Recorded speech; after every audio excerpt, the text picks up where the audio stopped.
नमस्कार। आज हम बात करेंगे डीएनए के बारे में। तो डीएनए करवाने की ज़रूरत क्यों है और किसको डीएनए करवाना चाहिए, किसको नहीं करवाना चाहिए, ऐसे सब सवाल होते हैं।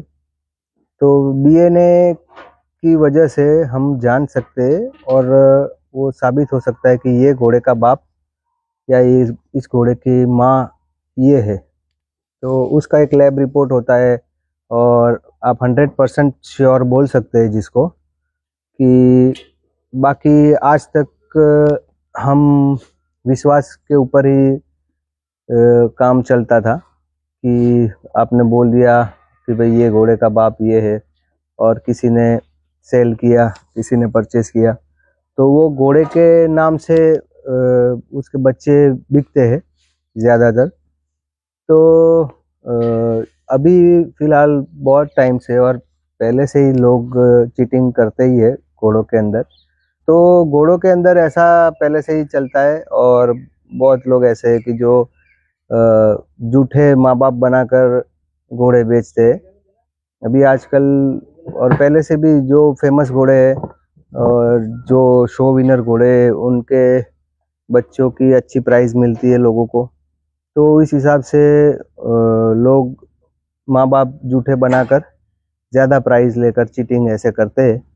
पर ये अच्छी बात है, डीएनए अभी आ गया है तो किसी को भी कंफर्म करना है कि ये घोड़े का बच्चा है कि नहीं, उसके लिए बेसिक चीज़ अपने वो जो कोई भी घोड़ा है जिसका बच्चा है वो अभी ज़िंदा होना चाहिए और उसका डीएनए करना चाहिए हमको। उसके बाद ही उसके बच्चे का डीएनए हो सकता है। डीएनए के अंदर बेसिक हेयर सैंपल्स वगैरह लेते हैं और जो कोई भी एसोसिएशन या सोसाइटी होते हैं उनके अप्रूव्ड वेटरनरी या वेटरनरी डॉक्टर आके हेयर सैंपल्स लेते हैं और वो पुणे की stud book authority of India करके है, वहाँ पर भेजते हैं। जो हमारे इंडिया की डीएनए करने वाली ये संस्था है। कोई भी हॉर्स सोसाइटी अलग अलग हो पर हर एक हॉर्स सोसाइटी का जो घोड़ों का डीएनए सैंपल जाता है वो एक ही जगह पर जाता है। तो अलग अलग फिलहाल तो मारवाड़ी घोड़ों के अंदर अपने बात करते हैं तो दो हॉर्स सोसाइटीज़ काम कर रही है। एक indigenous horse society of India, वो डीएनए का बहुत सालों से काम कर रही है, और दूसरी अपने जोधपुर मारवाड़ हॉर्स सोसाइटी है, वो भी काम कर रही है डीएनए के लिए। तो अभी हम घोड़े वाले हैं, हमारे पास कोई चलिए कोई एक घोड़े का बच्चा है तो उसको हमको कौन सी सोसाइटी में हमें घोड़े को रजिस्टर करवाना चाहिए। तो जिस भी सोसाइटी के पास हमारे जो घोड़े का बाप है या घोड़े की माँ हमको जो रजिस्टर करवाना है, तो जो सोसाइटी के पास उसका डीएनए है उसके साथ ही हम अगर करवाते हैं तो हमारे लिए आसान रहेगा। क्योंकि इसमें ऐसी बात है कि एक और सोसाइटी बोल रही है कि भाई हमारे किए हुए डीएनए का यूज़ दूसरी और सोसाइटी नहीं करेगी। दोनों और सोसाइटी में ऐसी बातें अपने सुनते लेते हैं। तो जैसे हम एक हॉर्स सोसाइटी के साथ हमारा पहले भी लोग कर रहे थे कि चलो हॉर्स को रजिस्टर करवाया, पासपोर्ट निकाला, तो उसके अंदर पहले क्या था कि लोग ऐसे ही नाम बोल देते थे और विश्वास के ऊपर चल रहा था कि ये घोड़े का बच्चा है। तो एक ऑथेंटिक तरीका अभी डीएनए उनका कंफर्म होता है तो ही पासपोर्ट के अंदर माँ बाप का नाम अभी आएगा, और ऐसा ही होना चाहिए। तो मारवाड़ हॉर्स सोसाइटी है जो सिर्फ मारवाड़ी हॉर्स के ही करते हैं। Indigenous horse society of India है, वो अपने कोई भी घोड़ा हो, कोई भी ब्रीड का हो, वो सब घोड़े को डीएनए के लिए रजिस्टर करते हैं। और तो अभी ज़्यादातर लोग मारवाड़ी घोड़ों का ही डीएनए करवाते हैं क्योंकि उनकी कीमत उतनी ज़्यादा होती है। तो और लोगों को कंफर्मेशन भी चाहिए कि भाई ये घोड़ा ये बच्चा इस घोड़े का है कि नहीं। तो समझ लीजिए आपका घोड़ा रजिस्टर करवाना है, डीएनए के लिए रजिस्टर करवाना है। हम डीएनए की बात करेंगे, रजिस्ट्रेशन तो पहले भी सबको मालूम है अलग अलग हॉर्स सोसाइटी करती थी।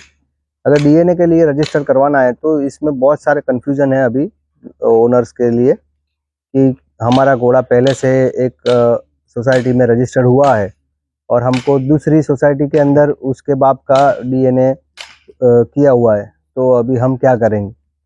तो आप दूसरी हॉर्स सोसाइटी में डीएनए के लिए रजिस्टर करवा सकते हैं, उसमें कोई दिक्कत नहीं। दूसरी कोई भी हॉर्स सोसाइटी हो, वो आपके घोड़ों की जो माइक्रोचिप है उसको यूज़ कर सकते हैं और वो यूनिक होती है, उसका नंबर जो होता है एक ही होता है वैसे दुनिया के अंदर।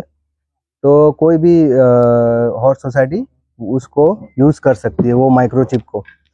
तो एक तरीके से परमानेंट आइडेंटिफिकेशन नंबर हो गया घोड़ों का ये माइक्रोचिप जो है। और एक और सोसाइटी लगाती है, पहली बार में कोई भी आ गया तो उन्होंने लगा दिया। तो दूसरा अगर हम चाहते हैं दूसरे और सोसाइटी में रजिस्टर करना है तो उसमें कोई दिक्कत नहीं आती।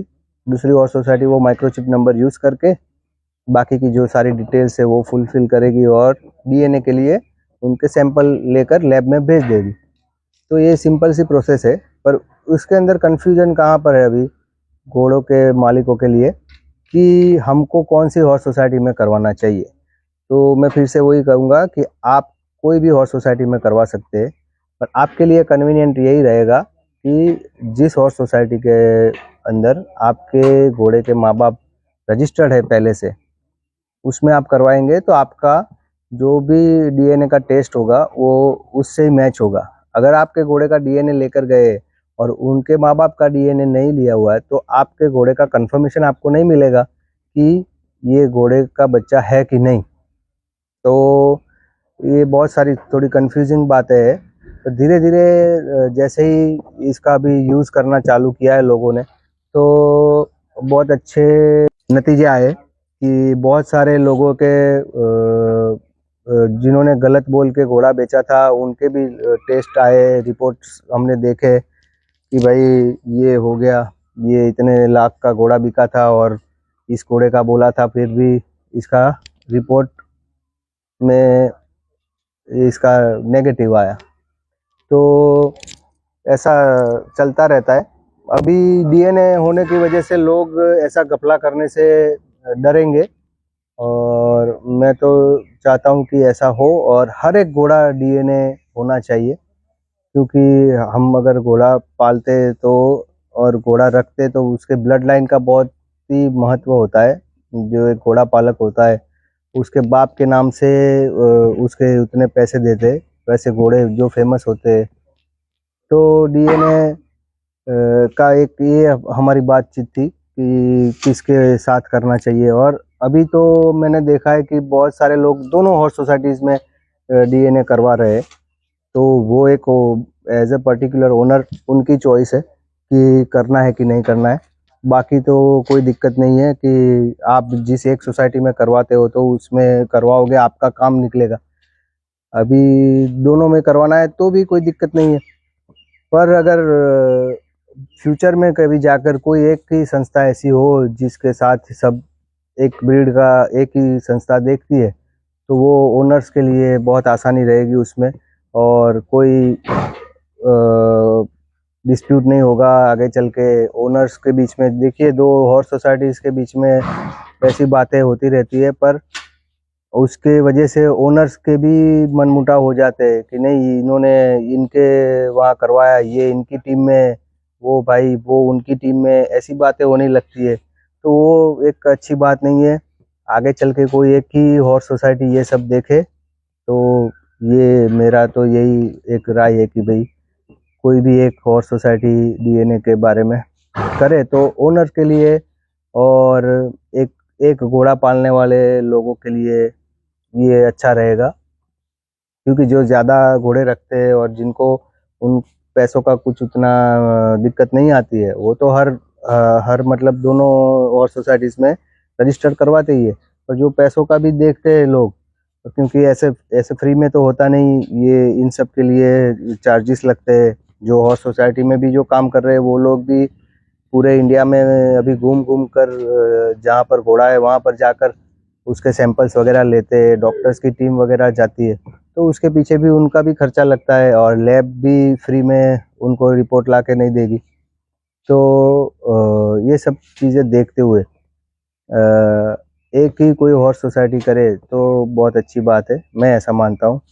और दूसरी एक बात कि जैसे हमने बात की कि stud book authority of India जो कि पुणे में स्थित है, royal western Indian turf club करके ये संस्था है, वहाँ पर ये उनका एड्रेस है। तो